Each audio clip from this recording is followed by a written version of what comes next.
est rendu à 51 personnes. Alors, clairement, Marie-Claude, tu as suscité l'intérêt, je pense. Je pense que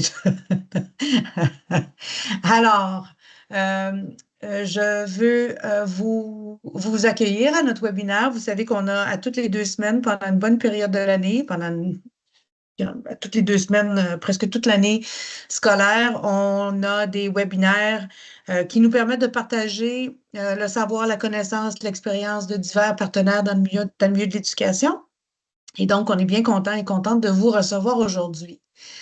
On vous demande de garder, par contre, vos micros fermés pendant la rencontre. Allumez vos caméras, par exemple, parce que je suis certaine que Marie-Claude et moi-même, on aime bien vous voir en action. Et sauf s'il y en a qui ont la bouche pleine, peut-être ça ne vous tente pas. Mais bon, à vous de décider. Mais les micros, c'est peut-être plus facile pour le bon déroulement de l'atelier. À la fin de la rencontre, il y aura un lien que Élodie partagera dans le clavardage qui mène à un sondage de satisfaction. Ça nous aide, nous, au REFAD, à améliorer nos webinaires, mais à améliorer nos services. Vous allez voir qu'on a ajouté aussi des questions à ce sondage de satisfaction qui ne concernent pas seulement le webinaire qu'on a vu aujourd'hui, mais aussi des questions additionnelles, plus sur des thématiques que vous aimeriez qu'on explore dans la prochaine année, parce qu'on est déjà en train de préparer et on va lancer prochainement un appel de proposition pour les gens qui ont le goût euh, de venir présenter leurs trouvailles, leurs pratiques avec l'ensemble de cette communauté de pratiques qui se rassemble régulièrement autour de la plateforme du REFAD.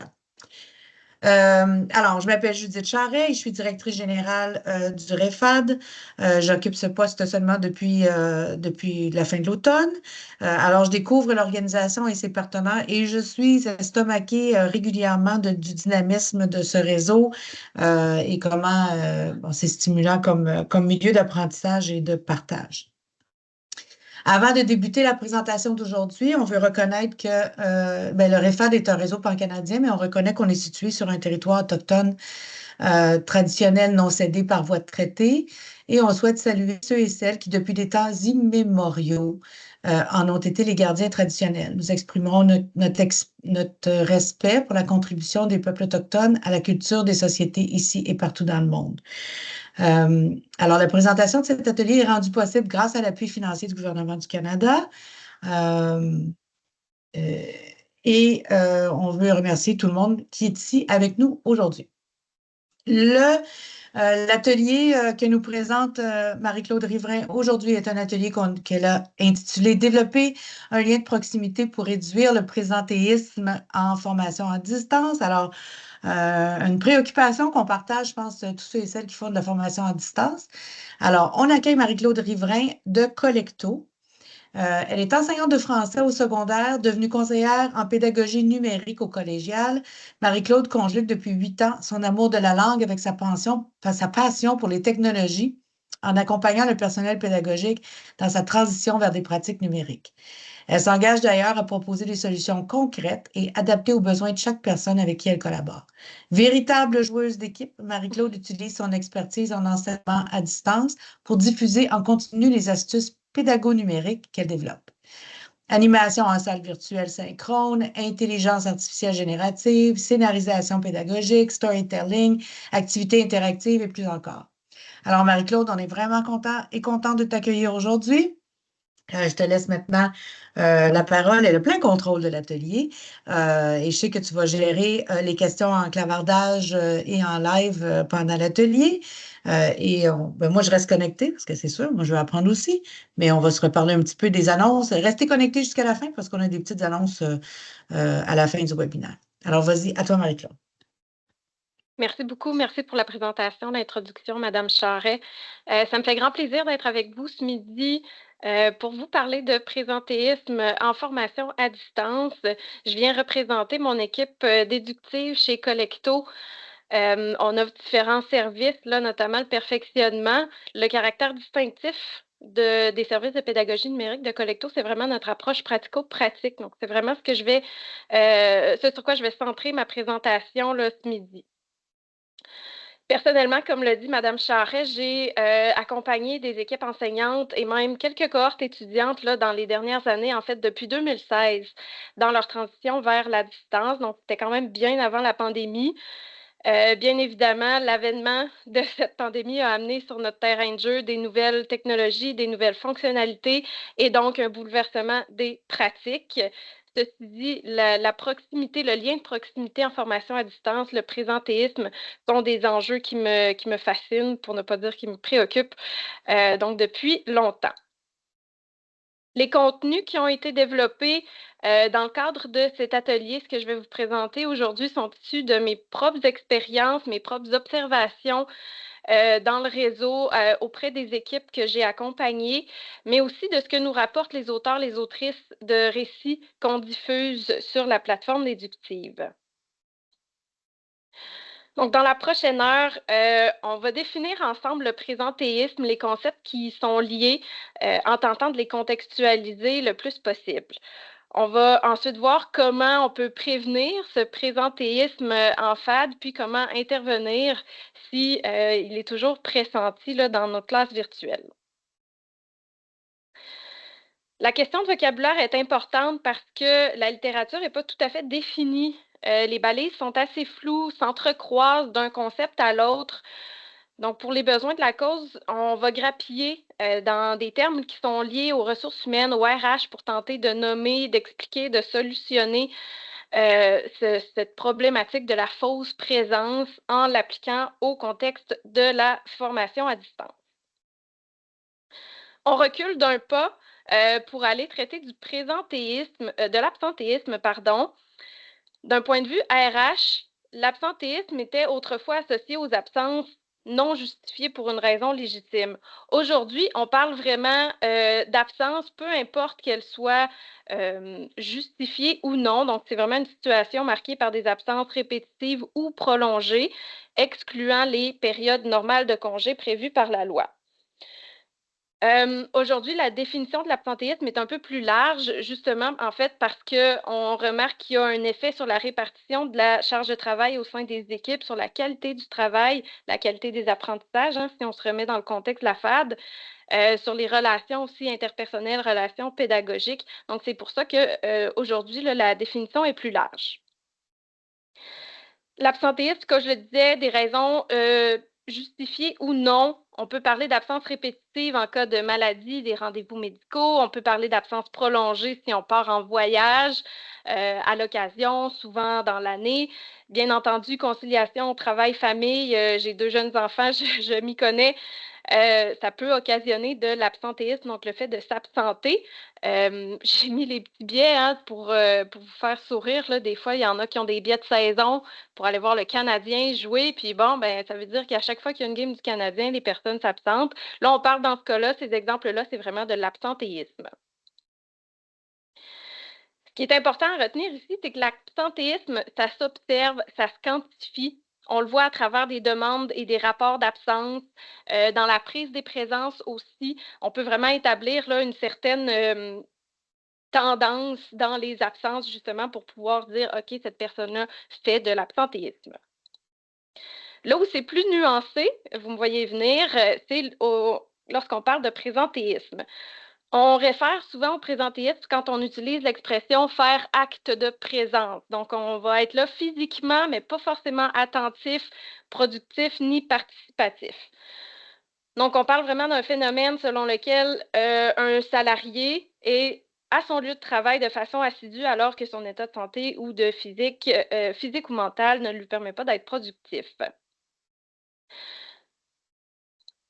On reprend en fait les différents éléments, puis si on les applique en contexte de télétravail, et donc on peut faire aussi le parallèle vers la formation à distance, le présentéisme est vraiment aujourd'hui amplifié par ce contexte de la distance parce que d'autant plus facile à adopter. Si je suis malade, je peux quand même décider pour ne pas contaminer mes collègues de travailler de la maison. Est-ce que je suis forcément aussi productive? Peut-être pas. Je peux décider de faire une demande pour travailler à distance, même en étant en voyage. Donc, tout ce qu'amène le télétravail aujourd'hui, cette possibilité de travailler à la maison, d'étudier à la maison, fait en sorte que de nos jours, le présentéisme est vraiment d'autant plus présent que l'absentéisme. vous pouvez manger, je ne le compterai pas comme du présentéisme pour référer au petit message de M. Gagné dans le clavardage. Le présentéisme va s'ancrer dans les pratiques professionnelles ou à l'école pour différentes raisons. Ça peut être par souci de bien paraître. Ça peut être également par crainte de représailles en cas d'absence, par crainte d'utiliser des congés de maladie, d'accumuler du retard dans ses tâches ou d'alourdir la charge de travail de ses collègues. Peut-être que vous vous reconnaissez ici dans cette diapositive-là à certains égards. Lorsque je l'ai présentée à une de mes collègues la semaine dernière, elle s'est dit « Ouais, je pense que j'ai fait un petit peu de présentéisme à l'occasion. » Je pense qu'il y a une dose, dans une certaine dose, c'est acceptable. C'est toujours là où ça vient, en fait, nuire à la productivité que vraiment, là, il y a problématique. Dans les deux cas, dépendamment du contexte, Oups, pardon. Il me manque une animation. Bon, c'est pas grave. On a le souci de bien paraître, donc je veux qu'on garde là, la bulle de gauche et le par crainte de représailles en cas d'absence, parce que c'est les deux éléments que je veux qu'on retienne spécifiquement pour qu'on monte notre propre définition du présentéisme en FAD. Tout ça aux yeux de nos patrons, de nos collègues lorsqu'on est en contexte professionnel, mais lorsqu'on est en contexte d'enseignement et d'apprentissage, aux yeux de notre enseignant, aux yeux de nos équipiers, de nos pairs. Donc là, c'est vraiment là où on va venir pouvoir expliquer le présentéisme. Le désengagement discret, vous allez voir, ça va avoir du sens. On parle de désengagement discret. En anglais, c'est le quiet quitting, donc la démarche par laquelle un salarié décide de moins s'investir dans son travail, de s'acquitter de ses tâches en répondant qu'aux exigences minimales de son poste. Pour monter notre définition du présentéisme, d'abord, d'un côté, pour le désengagement discret, on va avoir les personnes qui manquent de motivation ou d'opportunités d'avancement lorsqu'on est en contexte professionnel, peut-être qui vivent des insatisfactions aussi ou des échecs répétés. Donc, on peut parler de désengagement discret, là, puis d'insatisfaction, par exemple, lorsqu'on est en formation à distance, qu'on vit plusieurs échecs de suite. De l'autre côté, c'est un petit peu plus récent. On va voir les personnes qui choisissent cette voie en réaction au contexte social qui valorise la productivité, les personnes qui vont s'opposer aux pratiques qui vont à l'encontre de la conciliation travail-famille. Donc, c'est vraiment un désengagement discret qui est voulu, volontaire et affirmé pour revendiquer le droit à la déconnexion également. Dans ce cas-ci, ce que je veux qu'on retienne, c'est vraiment le côté de gauche, donc les personnes qui manquent de motivation, qui vivent des échecs, des insatisfactions. En anglais, un nouveau mot a été créé, puis je l'ai vu en fait dans le cadre de la Franco-Fête, dans le cadre de leur concours de créativité lexicale qui a lieu en ce moment. Un nouveau mot qui a été créé donc pour référer au présentéisme en FAD vraiment spécifiquement. J'ai cherché de mon côté des occurrences du mot pretendance dans la littérature en formation à distance, sans résultat malheureusement. J'ai bien hâte donc de voir la conclusion du concours de créativité lexicale de la Franco-Fête. Mais le pretendance donc vient de la fusion des mots to pretend et attendance, donc faire semblant d'être présent. Ce pretendance peut prendre différentes formes. Ça peut se traduire par bouger sa souris à l'occasion pour éviter d'être absent dans Teams. Ça peut aussi se traduire par je me connecte, mais ma caméra est éteinte. Puis je ne vous en veux pas hein, si votre caméra est éteinte en ce moment. Soyez sans crainte. On n'est pas en contexte d'enseignement. On a aussi par en termes de manifestation, mais c'est aussi de ne jamais répondre lorsqu'on nous parle autant à l'oral que par clavardage. C'est vraiment la somme de tous ces gestes-là que la personne va faire qui vont constituer du présentéisme. Bon, comme on vient de le voir à travers les différents concepts, le fait de faire semblant d'être présent, d'être connecté sur une plateforme de visioconférence, que ce soit par souci de bien paraître, par crainte de représailles, en utilisant diverses stratégies technologiques pour rester connecté sans l'être vraiment, c'est un geste calculé. Le présentéisme en FAD, ce qui est déplorable et décourageant, c'est que c'est un comportement qui est à la fois discret et dérangeant. Deux concepts qui normalement s'opposent. C'est pas en classe, lorsqu'on est en classe en présence, les élèves qui sont discrets qui vont nous déranger. Donc là, à distance, on vient ajouter une couche, puis c'est vraiment le fait de devoir répéter puis de comprendre éventuellement que la personne n'est pas présente, active à son écran pendant le cours qui est très dérangeant. Maintenant qu'on a dressé un portrait de ce que je veux dire par présentéisme, parce que c'est pas, comme je vous l'ai dit, c'est davantage un terme qui est lié au RH, pour lequel il n'existe toujours pas de traduction du mot pretendance. On va voir ensemble, maintenant que c'est bien défini, comment le prévenir, ce présentéisme en FAD. On dispose quand même de quelques cartes dans notre jeu en termes de stratégie d'enseignement. D'abord, la relation pédagogique, c'est-à-dire d'adopter des attitudes spécifiques, gagnantes dans tel contexte, connaître les attentes de nos élèves, de nos étudiants, nos étudiantes, naviguer à travers celles-ci. On a aussi la carte de l'apprentissage collaboratif. Les travaux d'équipe, les travaux d'équipe, de la formation des équipes à l'encadrement du travail en sous-groupe. Il y a vraiment quelques astuces qu'on peut mettre en place pour favoriser et donc favoriser la participation, diminuer le présentéisme. Dernière carte que je vais vous présenter aujourd'hui, celle de l'apprentissage ludique. On dispose quand même de quelques leviers et mécaniques ludiques à notre portée qui sont facilités par la proximité qu'on a lorsqu'on enseigne à distance des outils technologiques. On entend souvent, lorsqu'on parle de pédagogie active, notamment parler de mettre l'élève, mettre l'étudiant au cœur de ses apprentissages. Lorsque je suis en FAD, je rappelle souvent que c'est important de remettre l'humain au cœur des échanges. Ah, j'ai encore un petit... c'est pas toutes les animations qui sont présentes dans Teams, PowerPoint Teams. Bref, c'est pas grave. Remettre l'humain au cœur des échanges, c'est plus facile à dire qu'à faire. Parce que je le sais que lorsqu'on anime en formation à distance, on a beaucoup de préoccupations techniques, technologiques qui nous habitent, qui nous stressent aussi. Il faut savoir faire fi de ça pour que s'établisse une relation pédagogique qui est basée sur la bienveillance. Je l'illustre souvent, cette bienveillance-là, en demandant aux enseignants, aux enseignantes en formation à distance de s'interrompre lorsque vous demandez est-ce que tout le monde est correct? Est-ce que vous avez bien compris? Il n'y a pas de questions? Arrêtez puis attendez. Prenez un moment de recul pour voir si il y a des commentaires qui émergent, des questions qui émergent. Souvent, on a peur du silence en formation à distance et on va donc passer tout de suite à la diapo suivante. Les personnes n'ont même pas eu le temps d'écrire dans le clavardage leurs questions, n'ont même pas eu le temps de réaliser potentiellement qu'elles avaient une question. Donc, c'est vraiment de remettre l'humain, de dire, OK, pensez-y, vous avez 1 minute, je vais prendre une gorgée d'eau, vous avez peut-être une question, on va laisser ça mijoter avant de passer à autre chose. C'est aussi de prendre le temps de créer des liens en apprenant à connaître les intérêts de nos élèves. J'utilise souvent l'expression formaliser l'informel.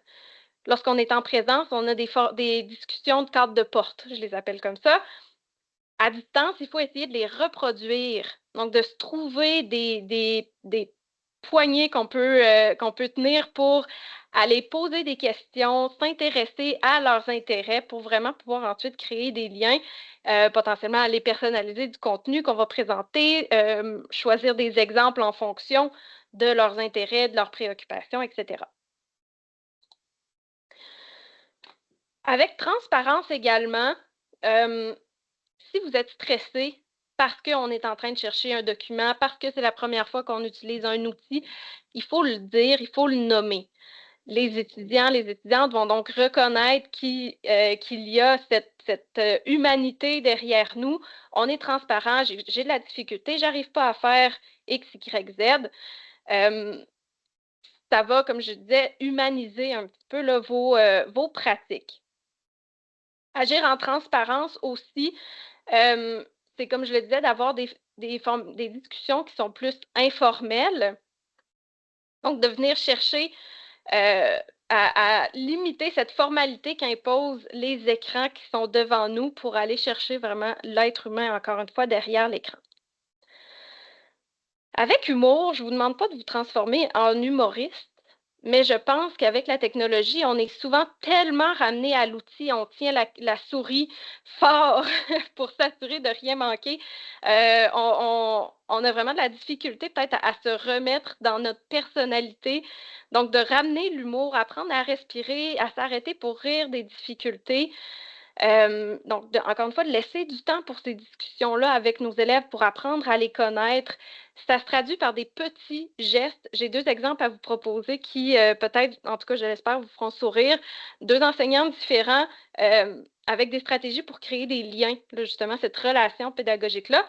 Dans un premier cas, c'est un enseignant en informatique qui donne des cours du soir, donc à 6h30 le soir, avait de la difficulté à motiver ses troupes.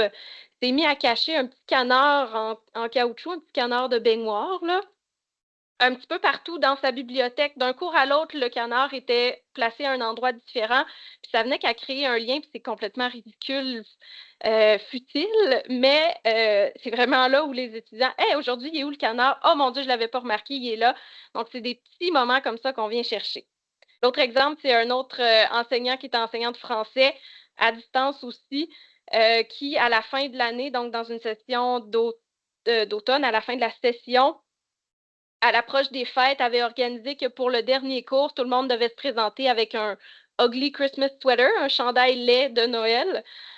Donc, à caméra ouverte, à un moment donné, on a réservé un 10-15 minutes juste pour discuter puis regarder comment les gens étaient habillés. Il y en avait qui avaient amené des costumes, etc. Encore une fois, complètement détaché du contenu, mais c'est ce lien-là qu'on vient chercher. Ce qu'on veut, ultimement aussi, c'est se rendre indispensable. Ce que je veux dire, vous le voyez un peu dans ma présentation, j'affiche peu de contenu au profit d'images, d'animations, de schémas. On veut pas que les élèves puissent se dire: je vais regarder le PowerPoint, puis j'ai pas besoin de me présenter en classe ou j'ai pas besoin, heu, de savoir ce que le prof fait. Le prof fait juste lire ses diapositives de toute façon. On veut pas que ce soit ça. Donc, il faut vraiment se rendre indispensable. Donc, dans votre relation avec vos contenus, ce qui est affiché à l'écran, c'est important de tenir ça en compte. Avec tout le bagage d'animation à distance que j'ai, je le vois souvent sur les visages, dans les caméras. Je le vois aussi dans les messages qu'on reçoit dans le clavardage, les sondages d'appréciation, dans quelques envolées lyriques aussi que j'ai eues à caméra, oubliées, à micro oublié, c'est-à-dire le niveau d'attente lié au bon fonctionnement des outils vient vraiment d'augmenter. À travers les dernières années, les gens s'attendent à ce que ça fonctionne, s'attendent à de la rapidité. On n'est plus 5 ans en arrière à est-ce que mon micro fonctionne? Non, non. Là, tu es censé être en mesure de l'activer, de le désactiver, puis de savoir que si on ne t'entend pas, ben, j'ai 2, 3 solutions à mettre en place. Parallèlement à ça, et malheureusement, le niveau de patience, lui, lorsqu'on est à distance, diminue. Justement, cette instantanéité-là fait en sorte qu'on va décrocher rapidement. Pour vous imager, j'ai osé chialer à ma collègue la semaine dernière sur une opération manuelle là, à l'écran que je dois faire chaque semaine. Ça revient à 5 clics, à peu près 30 secondes. J'ai trouvé le moyen de chialer pour 20 minutes par année.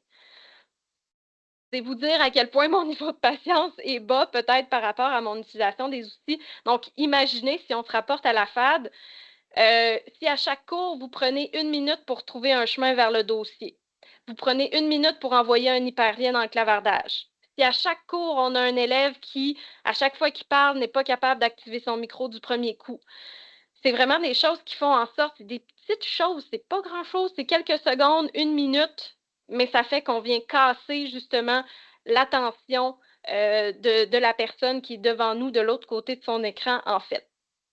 C'est malheureux parce que l'instantanéité de notre société actuelle, à mon sens, est une attente injustifiée et ingrate en formation à distance, mais reste que c'est vraiment ce qu'on observe. J'ai d'ailleurs quelques trucs pour limiter peut-être les frustrations liées aux outils techno en formation, à distance pour éviter que la relation pédagogique ne se détériore. D'abord, d'interroger les élèves sur leur maîtrise des outils technologiques en demandant des exemples et des exemples concrets dans lesquels ils ont été utilisés. Les outils, pas les élèves. Par exemple, si je demande à mes élèves, mes étudiants, est-ce que vous avez déjà utilisé Moodle pour déposer un travail? Ah oui, oui, déjà utilisé Moodle. Parfait. On considère qu'ils le maîtrisent. On paramètre notre boîte de dépôt. Finalement, en fait, l'élève n'avait pas déposé un travail, il avait répondu à un questionnaire dans Moodle. Donc, c'est important d'aller un petit peu plus loin pour essayer vraiment de s'assurer d'avoir le bon niveau de maîtrise, de connaître le bon niveau de maîtrise de nos élèves par rapport aux outils technologiques qu'on va utiliser. Ma deuxième stratégie, c'est de créer des duplicata vierges, caviardés, déguisés, des fichiers qu'on va partager, des activités interactives qu'on va leur demander de faire pour en tester au préalable les paramètres avec nos élèves. Par exemple, dans un questionnaire qu'on veut leur passer en ligne, on pourrait dupliquer ce questionnaire-là une fois qu'on l'a tout monté, les questions, le pointage, etc. On va le dupliquer, puis dans cette version-là, ben, on supprime le contenu où on va déguiser, on va écrire des fausses questions là, sur les petits canards en caoutchouc, etc. Juste pour le prétexte de on va vérifier ensemble les paramètres. Est-ce que vous êtes capable de répondre aux différents types de questions? Est-ce que vous êtes capable d'accéder d'abord au questionnaire, de le déposer, de le modifier, etc. Donc, on sait que rendu au moment où ça va compter, où l'étudiant devra accéder au questionnaire pour faire son évaluation, mais tout le monde va y arriver parce que ça va avoir été testé auparavant. Le troisième élément, non pas le moindre quand même, là, prévoir un temps d'appropriation, anticiper au mieux les problèmes techniques pour proposer des solutions rapides. C'est difficile d'anticiper au mieux les problèmes techniques qui peuvent survenir. Je le sais très bien. Mais on peut s'aider de nos collègues en leur demandant de réaliser des tests avec nous pour voir s'ils ont accès, sont capables de modifier, etc., combien de temps ils ont pris. Donc, de leur poser des questions, justement, combien de temps ça t'a pris? Est-ce que tu as rencontré des difficultés? Parfait. Donc, rendu là, les deux autres recommandations deviennent davantage un au cas où, parce qu'on va avoir réglé la majorité des problèmes. Donc, vraiment des astuces techno en préparation. Je sais que ça demande du temps, mais ça va faire en sorte que le plus possible, on va essayer de conserver cette relation pédagogique positive-là. Vous avez quelques exemples qui sont cliquables. Le deuxième ne semble pas cliquable, malheureusement. Je mettrai le lien dans le clavardage. Là, vous me le rappellerez à la fin si ce n'est pas le cas. Qui contribue donc à la relation pédagogique en FAD, notamment l'entrevue avec Annie Lapierre qui parle d'humilité pédagogique. Je vous invite à lire ce récit-là.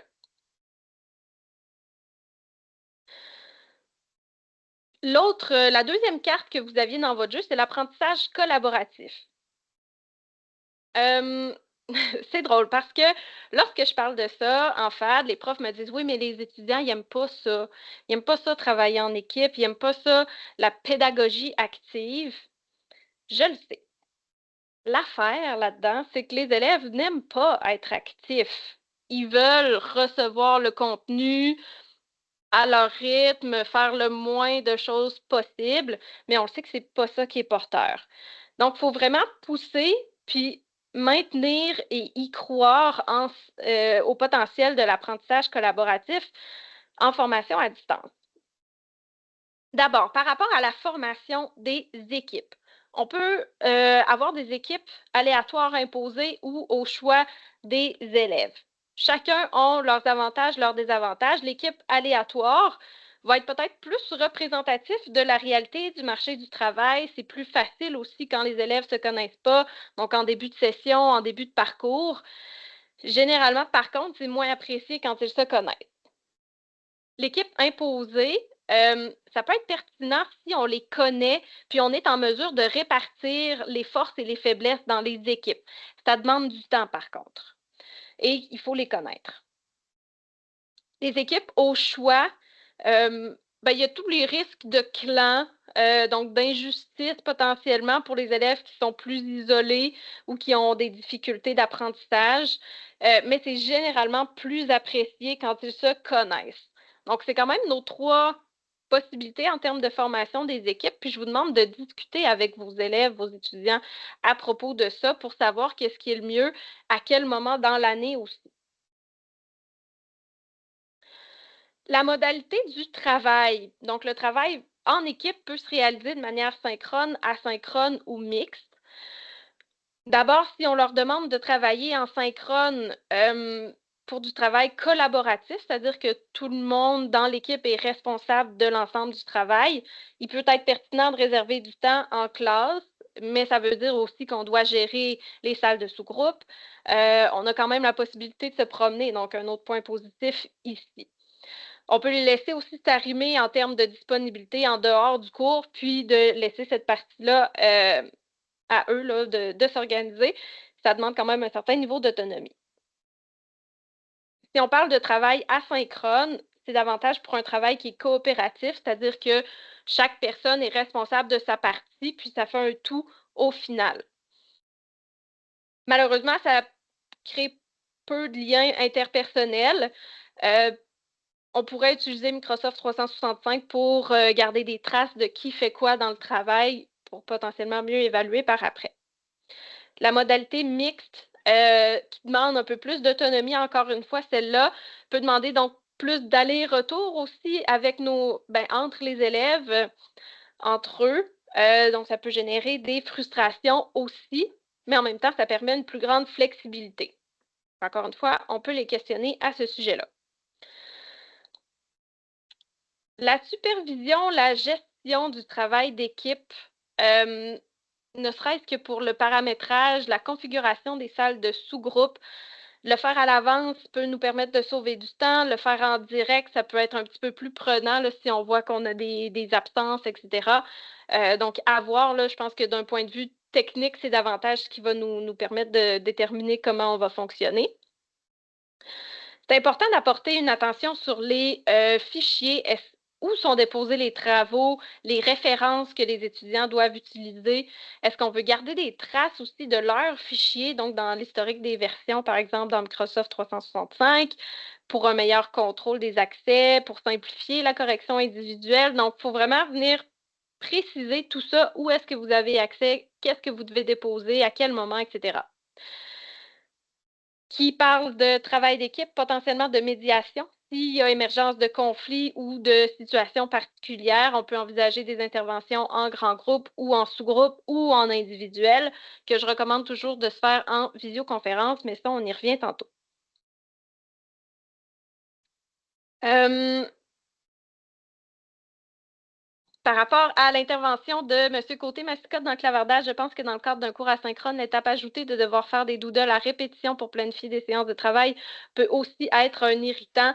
Effectivement, des fois, la routine peut être bien en formation à distance, qu'autant que d'autres fois peut être moins bien appréciée.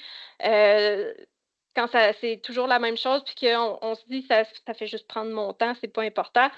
Donc, il faut vraiment bien recadrer tout ce qu'on fait. Responsabilisation, donc l'imputabilité, c'est vraiment ce que j'aime par rapport, lorsque je parle d'apprentissage collaboratif en formation à distance. On veut que les élèves, nos étudiants, nos étudiantes doivent rendre des comptes, pardon, à leurs pairs, donc à leurs équipiers, leurs équipières. C'est vraiment ce sens de l'autonomie qu'on va aller chercher ici. Donc, ils sont plus juste, comment dire, ils doivent pas vous rendre des comptes à vous s'ils participent ou non, mais c'est davantage entre eux. Donc là, ça vient les responsabiliser davantage. Le niveau d'autonomie va faire en sorte qu'on va devoir prendre des décisions potentiellement différentes d'une cohorte à l'autre, parce que organiser un travail collaboratif, ça demande un certain niveau d'autonomie. Ça peut faire ressortir des qualités de leadership chez certains, des frustrations aussi à l'occasion si on voit que d'autres personnes dans l'équipe sont moins autonomes. Donc, c'est un bon casse-tête, mais il faut prendre le temps de bien assembler tous les morceaux de ce puzzle qui est l'apprentissage collaboratif en formation à distance pour s'assurer du bon déroulement des activités. Je reviens à mes 3 cartes là, de stratégie d'enseignement que vous aviez en poche, que vous avez en poche. La troisième et dernière étant l'apprentissage ludique. Il y a 2 termes hein, maintenant, on parle de ludification, de ludicisation. En fait, la ludification des apprentissages, autrefois on l'appelait comme ça pour parler de rendre les apprentissages agréables en utilisant des mécaniques de jeux sérieux, par exemple, donc des mécaniques associées aux jeux vidéo. La ludification, c'est maintenant on la voit dans la littérature, c'est de plus en plus utilisé pour référer à l'utilisation de mécanismes de récompense associés donc aux jeux vidéo. Par exemple, une application comme Duolingo pour l'apprentissage des langues qui vont inciter les utilisateurs à revenir dans l'application en les informant qu'ils vont perdre leur 6e jour de fil, là, leur strike, s'ils ne se connectent pas de nouveau. Donc là, la ludification ne sert pas l'apprentissage, c'est vraiment une stratégie marketing davantage. C'est pour ça qu'en enseignement, on a vraiment décidé de distinguer. Donc maintenant, on voit davantage le terme ludicisation, ça c'est pas très bien, mais émerger. Donc, on veut que nos élèves soient stimulés par le jeu, que ça facilite la rétention de l'information, le transfert des connaissances. C'est pour ça qu'on va donc préférer maintenant le terme ludicisation pour référer au design centré sur l'humain plutôt qu'un aspect marketing. Pour l'apprentissage ludique, il y a différents leviers ludiques, leviers, mécanismes liés à l'apprentissage ludique qui peuvent être mis en place pour créer de la compétition, le défi, la collaboration, mais on vient de le voir avec l'apprentissage collaboratif, des récompenses, des gains, la progression, l'exploration. Donc, vous pouvez aller vous renseigner sur ces différentes mécaniques-là. Je vous donne des exemples. Donc, on peut utiliser des applications spécialisées comme WooClap, Quizzes, H5P pour créer des jeux questionnaires, des activités interactives qui aboutissent par exemple, à un tableau des médailles. Puis là, on vient rejoindre l'aspect compétition, le défi. Ça peut être associé à la vitesse de réponse avec, bien entendu, le fait d'avoir la bonne réponse pour avoir un cumul. Et donc, cet aspect-là peut faire en sorte que, hey, ce cours-ci, c'est moi qui va gagner. J'ai souvent parlé, en accompagnant les équipes enseignantes vers la FAD, d'exercer une prise des présences aléatoire et ponctuelle. Ce que je veux dire par là, c'est qu'une fois de temps en temps dans le cours, on ne sait jamais quand, on ne sait jamais combien de fois non plus, je vais afficher ou envoyer un lien, peu importe là, comment ça se manifeste, euh, la, la liste des présences, puis c'est les élèves qui doivent soit écrire leur nom ou cocher leur nom à quelque part. S'ils le font les 5 fois que j'ai affiché la liste pendant le cours, ils ont, disons, 10 secondes pour le faire, ben, ils vont avoir leurs 5 points. Si je vois qu'à travers ça, ben, à chaque cours, j'ai un élève qui répond seulement une fois ou à peu près jamais, ben là, je peux commencer à penser que cette personne-là fait du présentéisme. Il faut faire attention aussi, dépendamment de comment on l'utilise, parce que des élèves peuvent écrire le nom d'autres personnes, là, donc il y a quand même peut-être un petit mécanisme de vérification à mettre en place. On pourrait donc penser qu'avec ça, après un certain moment, ben, les points accumulés permettent d'avoir accès à une récompense. Par exemple, une journée de plus pour remettre un travail, un passe-droit pour une activité, la possibilité de faire réviser leur travail avant la remise, leur donner une priorité dans l'ordre de formation des équipes, un choix de format dans lequel ils peuvent remettre leur travail. Donc, les récompenses peuvent être variées. Je vous en donne quelques idées. Mais c'est dans cette perspective-là d'avoir un petit plus si je suis présent, si je suis actif en classe virtuelle. D'autres exemples que j'ai à vous donner, donc celui de Classes and Dragons, classe et dragons, ludifier la classe pour stimuler l'engagement, c'est vraiment très parlant là, sur les exemples que je viens de vous donner.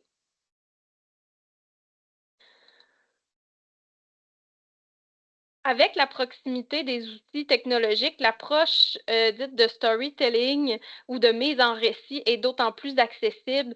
On peut utiliser dans un PowerPoint des images, des icônes, des dessins. On peut se faire générer des dessins et des images par l'intelligence artificielle générative maintenant pour venir vraiment personnaliser, personnifier nos contenus davantage. Vous avez vu, là, dans les dernières diapositives, j'ai utilisé des balançoires pour parler de l'apprentissage ludique, maintenant un petit livre de contes. Donc, c'est vraiment l'idée de représenter autant que possible le contenu. Là, c'est sûr, je n'ai pas appliqué le principe du storytelling dans l'atelier qui nous concerne aujourd'hui, mais ce serait donc d'avoir un personnage qui vit ou en tout cas qui explique les différentes étapes du raisonnement de ci, de ça qu'on est en train d'expliquer. Ça va venir personnaliser, puis ça va donner le goût d'en apprendre davantage sur l'histoire aussi.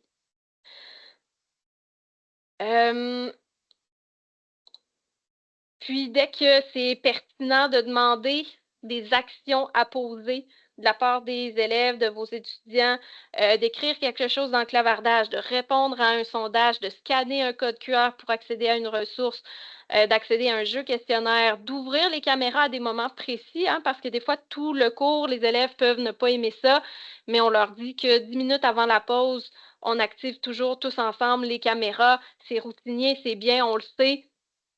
Ils vont être présents à ce moment-là, ils vont vouloir faire état justement de leur présence à ce moment-là, donc d'ajouter, dès qu'on le peut, des éléments d'interactivité dans notre enseignement.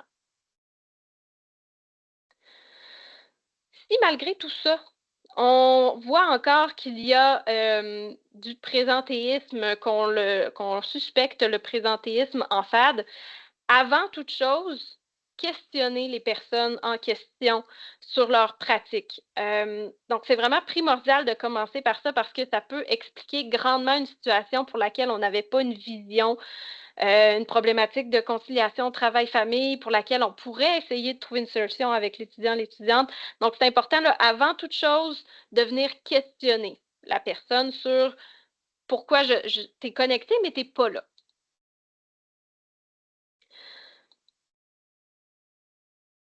Oh, excusez, hein, les animations étaient pas dans le bon ordre.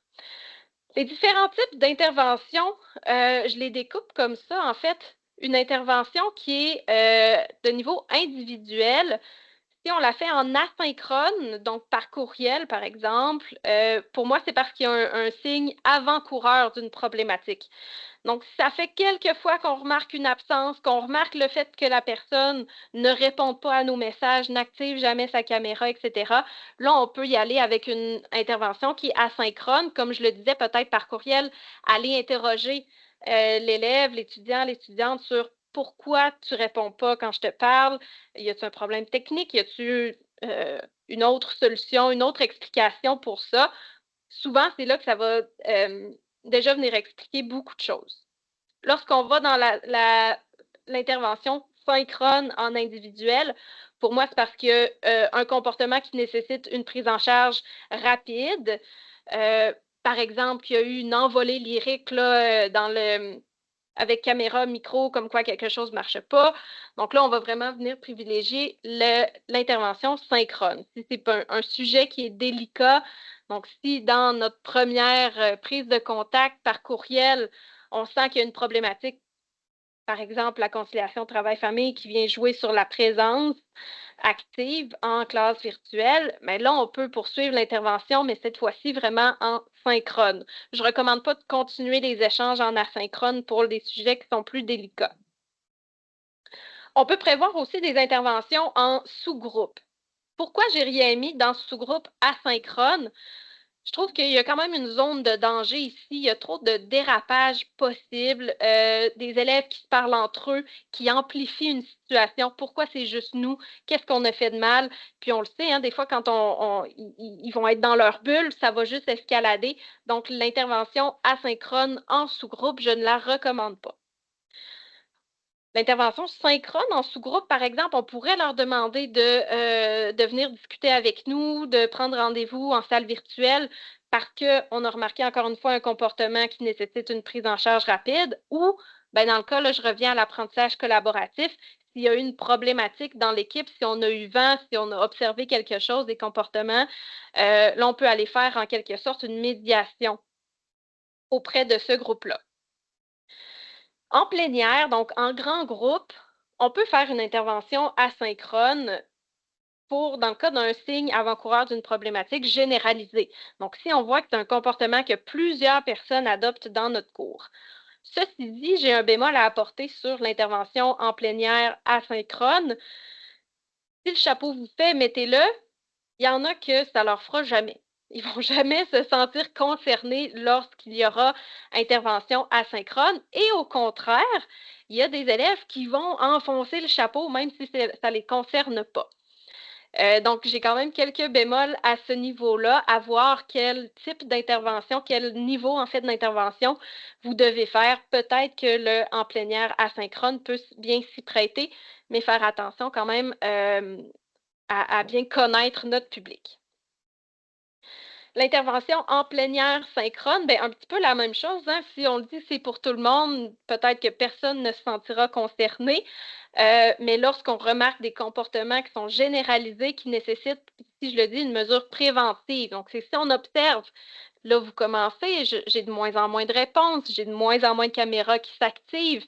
Pourquoi est-ce qu'on peut mettre en place des solutions ensemble, penser à des types d'activités que vous préférez qui vous permettraient de participer davantage, donc d'aller les impliquer dans la résolution de problèmes peut être vraiment intéressant et très porteur dans le cas d'une intervention synchrone en plénière. Le découpage de l'intervention, commencer par se rendre disponible, préciser le type d'intervention retenue. Donc, on va se rencontrer par Teams. Je t'envoie un courriel tantôt, assure-toi de le lire, etc. Se rendre disponible, donc des heures de disponibilité aussi.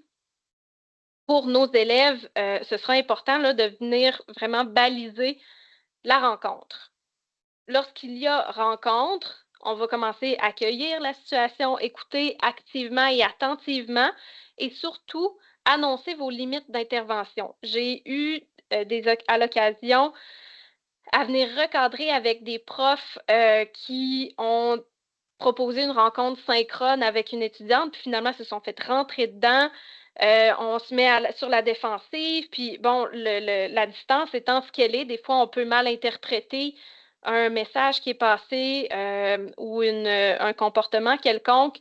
Donc, d'annoncer vos limites. Moi, si il se passe telle chose dans la réunion, on reporte, on se déconnecte, puis on arrête ça là. Ou si tu as, je sais pas, la solution décidée dont on convient en ce moment, c'est X, Y, Z, ben là, tu vas voir ça avec telle autre personne. Donc, annoncez vos couleurs dès le départ. La troisième étape, c'est là où on va venir offrir des pistes de solutions personnalisées. On va réfléchir avec l'élève, impliquez-le ou là dans la recherche de solutions.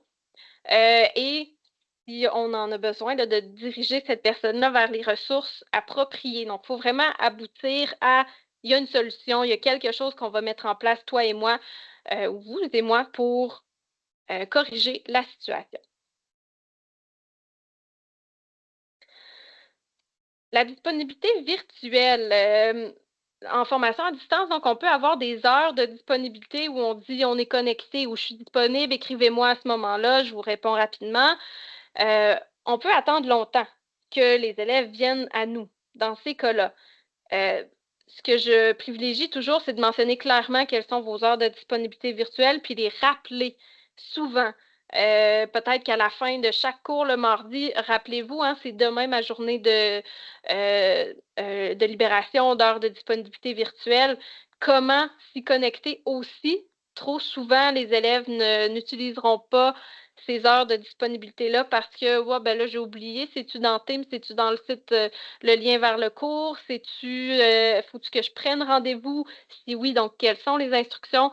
Redonnez souvent ces instructions-là, puis mettez-les bien en évidence sur votre plateforme, sur votre environnement numérique d'apprentissage. Ce qui est aussi très porteur, c'est de donner des exemples de situations dont on peut discuter, de l'aide qu'on peut fournir lors des heures de disponibilité virtuelle. Ça va être beaucoup plus parlant que juste venez si vous avez des questions. L'élève peut ne pas savoir qu'il a des questions, qu'il a des besoins, donc il faut vraiment venir pousser davantage. Je vous laisse ici donc d'autres articles, là, notamment sur les heures de disponibilité virtuelle qui sont parus là, par la plateforme Déductive. Ce qui mettrait fin à la présentation, je suis un petit peu cordonnier mal chaussé parce que je parle d'apprentissage actif, collaboratif, mais je ne l'ai pas appliqué pour l'atelier en ce moment. C'est parce que on dispose d'une seule heure, je vous connais moins. Donc, c'est vraiment de venir transposer ces éléments-là dans votre contexte qui va être important parce que chaque étudiant est différent, puis chaque cohorte aussi d'une fois à l'autre. Donc, ce que vous appliquez, la solution, le puzzle que vous mettez en place une année, ben, peut-être que l'année suivante, ça va un petit peu moins fonctionner, l'autre d'après encore un peu moins. Rendu 3 ans, OK, il faut peut-être revoir là, mes stratégies. Donc, c'est pas parce que ça ne fonctionne pas aujourd'hui que ça ne fonctionnera pas demain et inversement aussi. Donc, à 10 minutes de la fin, je reste disponible si vous avez des questions, des commentaires. J'adore discuter de la formation à distance. J'ai vu beaucoup de choses aussi. Là, je suis allée dans différentes directions pendant l'atelier. J'espère que vous avez apprécié, que vous repartez quand même avec quelques idées. Parce qu'il faut vraiment arriver à réduire le lien de la distance pour augmenter donc faciliter en fait la proximité avec nos étudiants à distance. Est-ce qu'il y a des questions? Oui, est-ce qu'il y a des questions pour Marie-Claude? Alors là, on a les gens qui remercient Marie-Claude. Alors, je me joins à toutes ces personnes. C'était beaucoup de matière à réflexion. Merci, Marie-Claude. Beaucoup de matière à réflexion. Oui, le PowerPoint sera disponible, ainsi que l'enregistrement et les liens d'informations et de ressources que Marie-Claude nous a partagés. Je veux me joindre à tout le monde pour te remercier, Marie-Claude, de nous avoir donné cette heure-là. Inspirante, pleine de bonnes idées, de pratiques concrètes, d'idées concrètes, pratiques. Alors, merci beaucoup. Il y aura, comme on l'a dit plus tôt, vous allez voir dans le chat, il y a un lien vers un sondage de satisfaction, un petit questionnaire. Plus vous le répondez, plus ça nous aide à améliorer nos webinaires ou nos interventions futures. J'en profite aussi pour vous inviter, si vous faites partie d'un établissement ou d'une organisation membre du REFAD, alors vous pouvez vérifier si votre établissement ou organisation est bien membre du REFAD.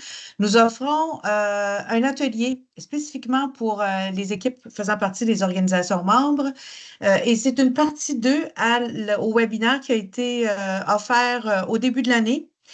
Qui était offert par Julie Beaupré de l'UQAM et Elisabeth Joly du campus Récit sur l'intelligence artificielle générative et la conseillance pédagogique. Alors, comment est-ce qu'on peut accompagner nos conseillers pédagogiques? Ce sera un atelier où on pourra aller en profondeur et discuter là, de meilleures pratiques avec tout le monde qui y sera. Donc, cet atelier se déroulera le 27 mars de 11h30 à 13h. Donc, c'est après la série de webinaires. Et encore une fois, si vous faites partie d'un établissement membre, vous êtes la bienvenue à l'atelier. Et sinon, ben, peut-être c'est une bonne occasion là, de faire voir aux décideurs de votre établissement que c'est une bonne idée de devenir membre du REFAD pour avoir accès à ce genre d'atelier avec un peu plus d'approfondissement. Alors, le prochain atelier en webinaire qui sera offert à l'ensemble de la population éducative de partout dans le monde, parce qu'on a des gens qui se branchent un peu partout, sera le 19 février, donc dans 2 semaines. Il s'intitule Cognitia, exploration et expérimentation de concepts en intelligence artificielle. Et ce sera offert par Wendy Dan et Sylvie Grimard de la SOFAD. Alors, sur ce, je vous souhaite une bonne fin de journée, une bonne fin de semaine et profitez du soleil si vous en avez. Et sinon, ben, profitez d'un petit chocolat chaud en regardant bien au chaud chez vous. Alors, à la prochaine. On se voit bientôt. Bye tout le monde. Merci beaucoup. Au revoir.